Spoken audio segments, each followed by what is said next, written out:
Assalamualaikum warahmatullahi wabarakatuh. Hai kakak-kakak, welcome back to Kanal Restorasi. Bersama saya Olga di podcastnya Wanita Nasdem Bicara.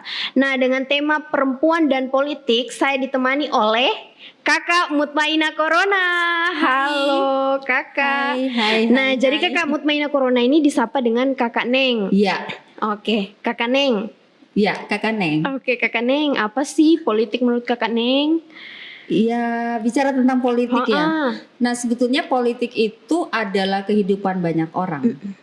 Membicarakan tentang bagaimana kita, apa yang harus kita dapatkan, dan bagaimana sebetulnya pemerintah itu salah satu bagian dari mewujudkan apa yang kita dapatkan.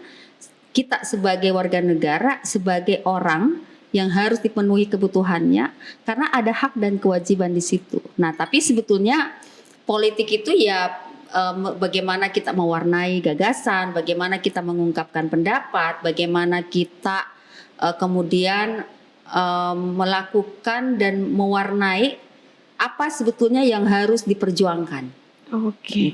Nah, terus nih Kakak Neng ini kan selaku Ketua Komisi A DPRD Kota Palu. Iya. Apa aja sih Kak yang dikerjain di DPRD? Apalagi kan Kakak nih cewek, apa nggak capek gitu turun ke lapangan mulu? Aku lihat tiap hari nih Kak. Nah, sebetulnya kalau bekerja di DPRD itu kan tugas, itu kan pengabdian. Ya kan, kita sudah disumpah tanggal 9 September 2019 ya kan. Ingat banget ya Kak. Kalau iya, ingat dong, karena itu hari yang sangat bersejarah begitu.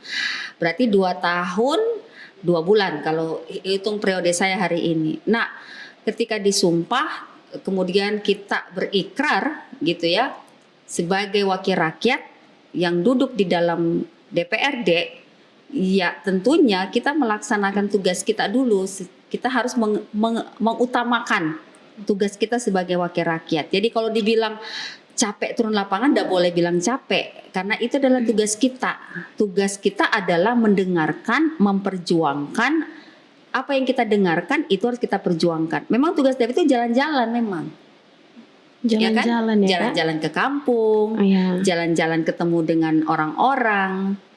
Iya, kemudian setelah itu bicara-bicara apa yang kita dengarkan dari kita jalan-jalan, terus kita ungkapkan apakah melalui sidang paripurna gitu ya. Sidang paripurna itu ya sidang pengambilan keputusan tertinggi di DPRD. Yang kita lihat, kita dengar, kita ya apa yang disampaikan oleh mereka. Kemudian dari jalan-jalan dan bicara-bicara ini, salah satunya juga memberikan bagaimana apa yang sudah kita sampaikan harus komitmen dong itu. Nah, kalau kita tahu bagaimana kehidupan sesungguhnya yang dialami oleh warga yang menjadi wakil, yang mereka mewakilkan suara mereka kepada kita, ya harus banyak turun ke lapangan. Kita tidak bisa memperjuangkan apa yang mereka rasakan kalau kita tidak turun. Gitu. Nah, Kakak Neng, terus bagaimana sih posisi dari perempuan di kakak kan di Partai Nasdem nih. Kita di Partai Nasdem tuh kalau menurut kakak Neng posisi dari perempuan itu sendiri di Partai Nasdem gimana? Sebetulnya Partai Nasdem ini adalah partai yang sangat terbuka gitu ya. Kemudian punya ruang khusus bagaimana memberikan kesempatan kepada perempuan dan tidak ada pemilahan misalnya dia dari kelompok mana, semua diposisikan sebagai orang yang sama gitu. Yang membedakan adalah kreativitas. Yang membedakan adalah gagasan gitu. Apa yang ingin kita lakukan dalam kerja kita.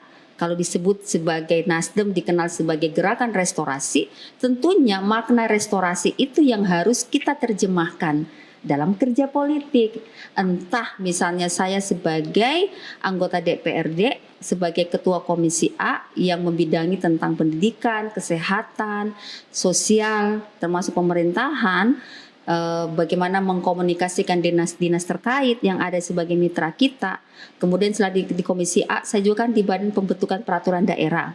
Tentunya di situ melihat menganalisa semua aturan-aturan yang lagi diusulkan oleh pemerintah, baik itu melalui dinas maupun melalui hak inisiatif kita di DPRD.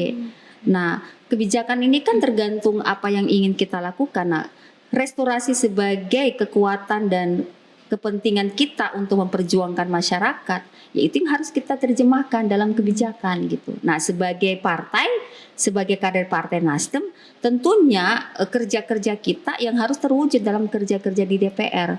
Selain itu ya mungkin di partai ya kita melakukan kerja-kerja giat sosial, kemudian kita mengedukasi politik terhadap banyak orang bahwa politik itu bukan sesuatu yang menyeramkan.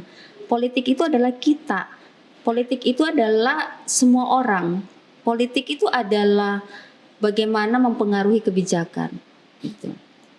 Oke Kakak Neng. Terus nih Kakak Neng, apa saja sih tantangan menjadi seorang politisi perempuan yang Kakak Neng rasain tuh selama ini di mana? Sebetulnya hari ini mungkin sudah tidak begitu tidak begitu terpinggirkan gitu ya.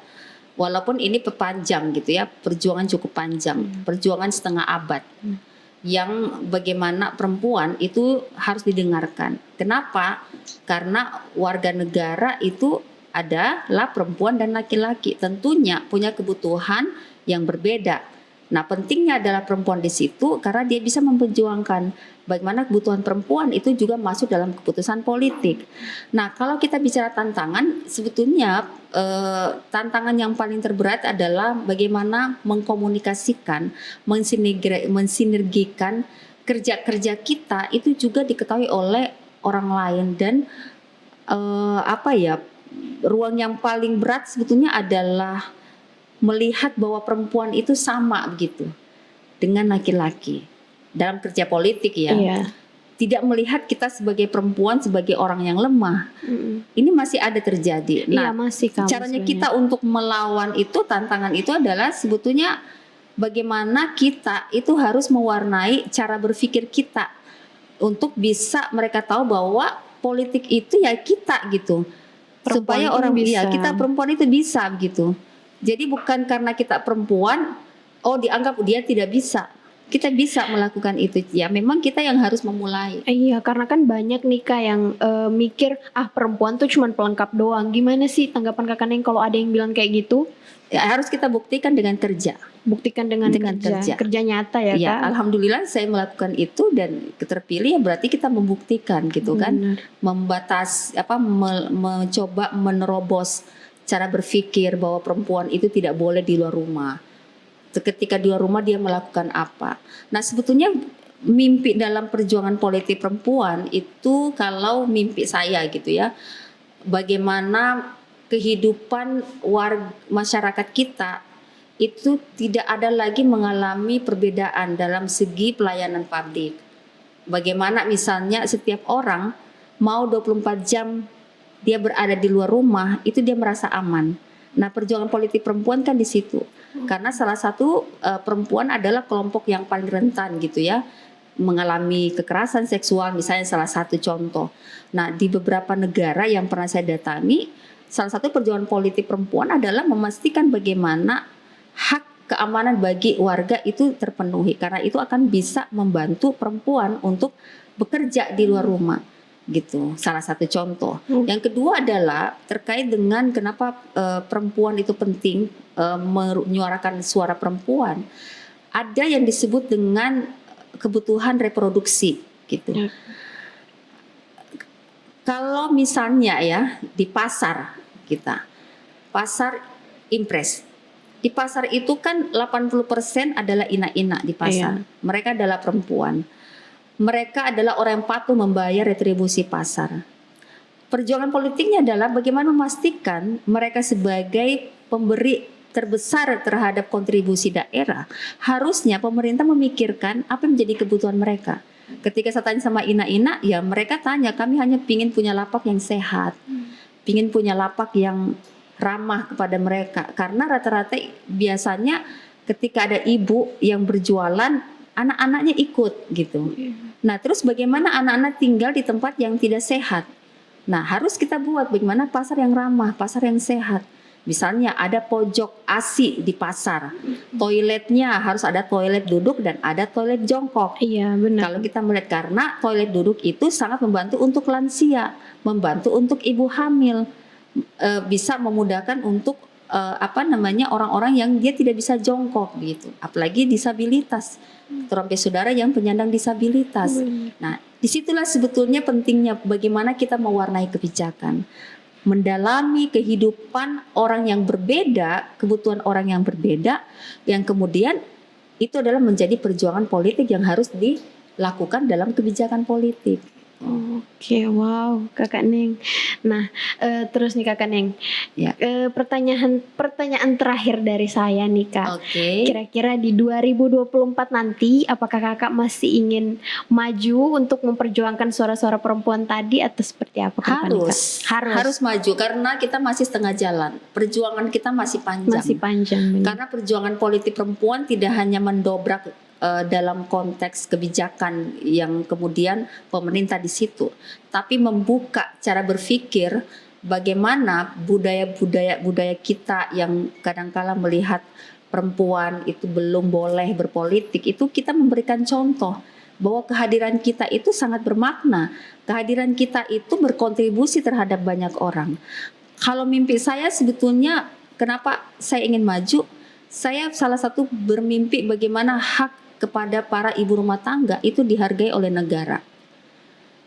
Pekerja informal yang berjual di pasar, yang orang yang jual di pinggir jalan segala macam, itu harus dihargai oleh pemerintah, oleh negara. Walaupun mereka dianggap sebagai penguat ekonomi saja, tapi mereka harus jadi kelompok utama. Itu salah satu contoh gitu ya. Banyak contoh-contoh yang lain sebetulnya yang bisa kita dapatkan. Ya, gitu. Diambil benar. Intinya adalah perjuangan politik perempuan itu bagaimana melihat kehidupan semua orang itu tidak ada lagi perbedaan. Sama rata ya kan? Perbedaan pelayanan hanya karena dia berjenis kelamin yang berbeda. Itu. Semua orang punya hak yang sama dalam hak fasilitas publik, dalam hak menyuarakan suaranya, dan di dalam kehidupan baik di luar rumah maupun di dalam rumah. Oke. Baiklah Kakak Neng, begitu inspiratif dan bermanfaat hari ini. Dan ya hampir sama dengan yang kemarin guys, bahwasannya perempuan berpolitik itu sangatlah perlu ya Kak, untuk ditaruh di tempat-tempat yang strategis biar bisa menyuarakan suara-suara rakyat juga gitu, terutama untuk perempuan dan anak-anak misalnya ya Kak. Iya, tempat yang strategis itu kan sebetulnya juga sebagai proses pembelajaran politik, karena kepemimpinan itu harus diuji coba. Dia harus berproses. Benar. Oke guys, terima kasih banyak untuk hari ini. Saya ucapkan terima kasih banyak untuk Kakak Neng sudah menemani saya hari Tapi ini. Tapi kayaknya terlalu serius saya ya, tidak ya? Tidak lah, kita begitu santai hari ini ya kan guys. Oke, saya juga mau mengingatkan kepada teman-teman kakak-kakak, jangan lupa like, comment, and subscribe Kanal Restorasi. Oke, dan nantikan episode-episode berikutnya yang lebih menarik tentunya. Dan saya Olga pamit undur diri.